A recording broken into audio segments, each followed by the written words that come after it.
Josh Tolley is a nationally syndicated talk show host. He's also been described as one of the top 100 business trainers in the world. His newest endeavor is called Entrepreneur: How Biblical Free Enterprise Can Empower Your Faith, Family, and Finances. It's our privilege to have Josh back on the show again. Good to have you, sir. Yeah, great to be back. Let's talk about another book you put out first, though. It's called Quit Your Job or Die. Yes. Yes. That's a pretty radical title. It is a very radical title. It actually started off as a working title. I intended to change the title once I finished the book. And the more research I did, the more it became a reality. I mean, you're more likely to have a heart attack Monday morning between 6 and 10 a.m. than any other day of the week. Finances are #1 cause for suicide. Suicide now outpaces traffic fatalities as cause of death. It's the #1 cause of stress in your body. Stress is the #1 trigger of cancer and heart disease. It's the #1 cause for divorce. So yeah, actually, you know, I started off as a working title, but the more research I did, the more I found out that employment is an extremely dangerous position to be in. And actually, I think one of the stats is that if you work more than 30 hours a week, you are more prone to the heart attack and the cancer and all this stuff. Exactly. Where does that information come from? Well, it comes from a lot of different sources. It comes from medical institutions. I remember I had a cardiologist on my show, and the issue wasn't even jobs, but he was talking about stress. And I said, "Doctor, I got to ask you, what's the #1 cause of heart attacks that you see?" And we weren't even going employment. And he says, "Oh, by far, financial. Financial stress is the #1 trigger." So it comes from a lot of sources, whether it's medical or psychologists say the same things, you know, when it comes to divorce and suicide. So Josh, what's the solution then? Well, the solution is really get back to what the Bible said. The Bible said we can't be a servant to two people. You can't be a servant to God and money. And we have this tendency to think that, well, entrepreneurs are the greedy ones, and as an employee, I'm not a servant to money because money's not that important. But it's funny when you ask, you know, fathers, let's say, you know, if your daughter came home with Tattoo Timmy and said, "I want to get married, I love this guy," what's the first question you ask him? How are you going to take care of my daughter? What's the second question you ask him? How are you going to pay for the wedding? So it turns out that money is important. It's the love of money that's the root of all evil. And we kind of misconstrue that to say money in general. And therefore, we tend to think people who are making a lot of it or are trying to become entrepreneurs are somehow greedy, when the opposite can actually be the case in a lot of instances. Throughout the book of Evangelpreneur, you've got action steps for people to take assessment. And one of the early ones on is talking about kind of seeing where you're at. And for many people, in this nation especially, you know, we've accumulated debt. People are carrying the burden of debt around. So what's your advice to someone to really take a look at that in an honest way and then find a way out of it? Well, that's the first thing. You have to stop lying. You have to lie. You have to stop lying to ourselves and say, okay, this is where I'm really at. But then we have to realize, too, that getting out of debt is not enough.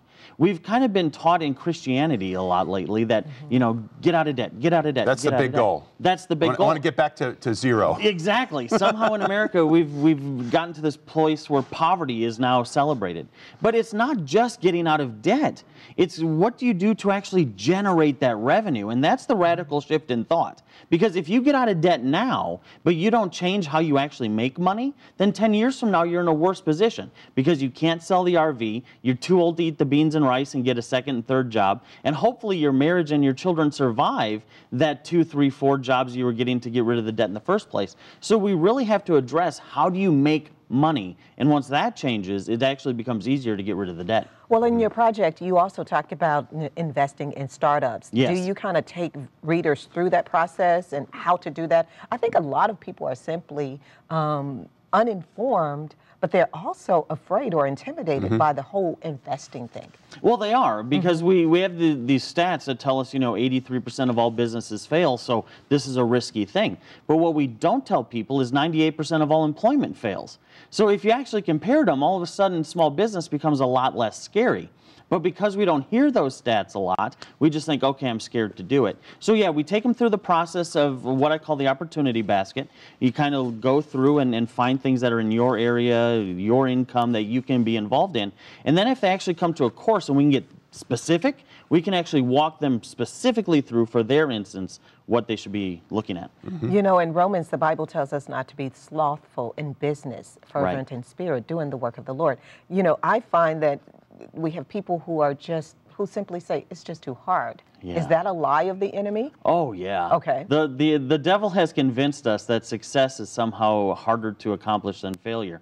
Nothing is more expensive than failure. Nothing is more painful than failure. And the reality is that success is just on the other side. You know, people always say, oh, well, where did God hide my answer? Where did God hide my miracle? And it's right on the other side of your effort. We just don't want to take the effort. We just expect, you know, hey, I'm going to buy this $900 handkerchief from a prosperity gospel minister and I'll be a millionaire by Tuesday. And the reality is that if you do what he tells you to do, then he can bless what he told you to do. If you're doing what he told you not to do, which is employment, coincidentally, then how is he going to bless it? He can't. He would have to violate his own system. Let's go back to what you just said there. Sure. You're saying all employment is not God-inspired? Wait a minute. Most of it is actually not. People love to say, well, God put me in this job to evangelize. I was just about to say that. Absolutely true. But in most cases, no. I'm not saying that employment is bad in and of itself, but we kind of rely on employment as a crutch, and then we give God the blame for not providing.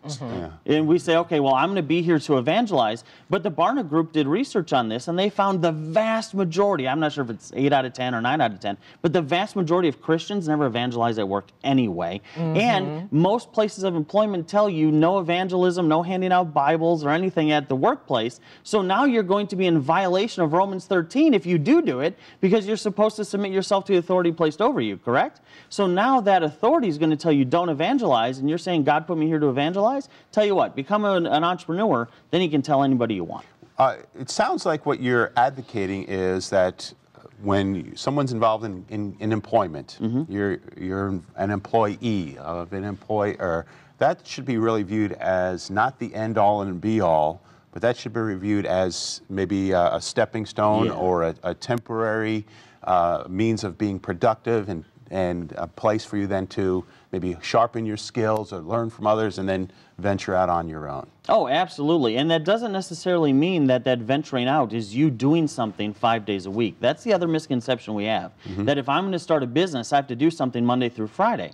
That's ridiculous. That's just that employment mindset manifesting itself into entrepreneurship.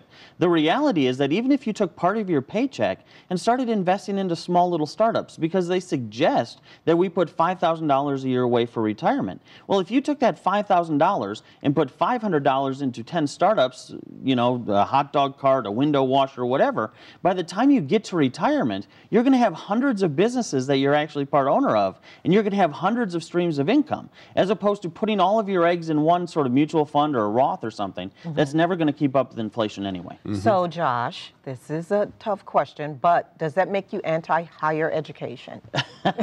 Not anti-higher education, but you really have to ask yourself, what are you going to school for? Now, if you're going to go to school to be a doctor, go. Before you cut me open, go. But if you're going to school to be a business owner, you really have to ask yourself, what sort of business program do they have? Because success in business is what other people haven't done. However, success in business school is being graded by 400 to 1,000 people at a time, so you're only learning what everybody else has already done. They're teaching what people like me or people like Google did 10 years ago to the business students. Well, me and Google aren't doing it anymore because it's now no longer working. So you really can't expect to get a great business education to become an entrepreneur in most business schools. The reality is that they teach you the mechanics, but they don't teach you to drive the car, and I teach people how to drive the car. Now, you've got a lot of discussion that centers on really the impact and the power that this unleashes on the church body. And, you know, not to mug the lady with the widow with the 2 coins. But this is something that really, in your hopes and aspirations, is to see it not just you know, for an individual, but to be preached to the body of Christ at large. Absolutely. I remember when Quit Your Job or Die came out, I speak to a lot of churches, and when Quit Your Job or Die came out, that increased. And I was sitting in the front row of a church, and it was a small church, so I was close enough to hear the people who come up for prayer requests, and all of them except for one was financial. And all of them could have been answered for a total of $25,000.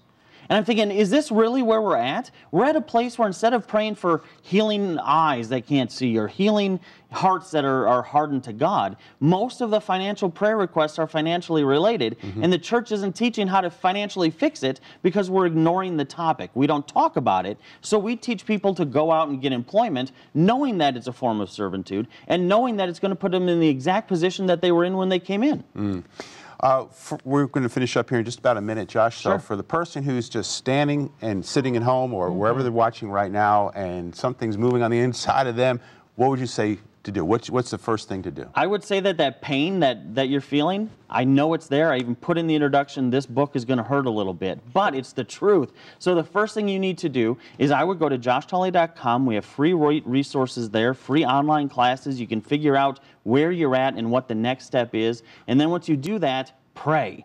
Pray about it, and it's amazing how God will say, hey, now that you're finally showing up in my financial system, watch what I can do. Wonderful. Good to have you with us again. Josh Tolley, he is the author of Evangelpreneur, How Biblical Free Enterprise Can Empower Your Faith, Family, and Freedom. And to connect with Josh, you can go to joshtolley.com or go to harvest-tv.com. That's our website. You'll find an easy way to link back to Josh's site as well. We'll be back with more of Harvest in just a minute.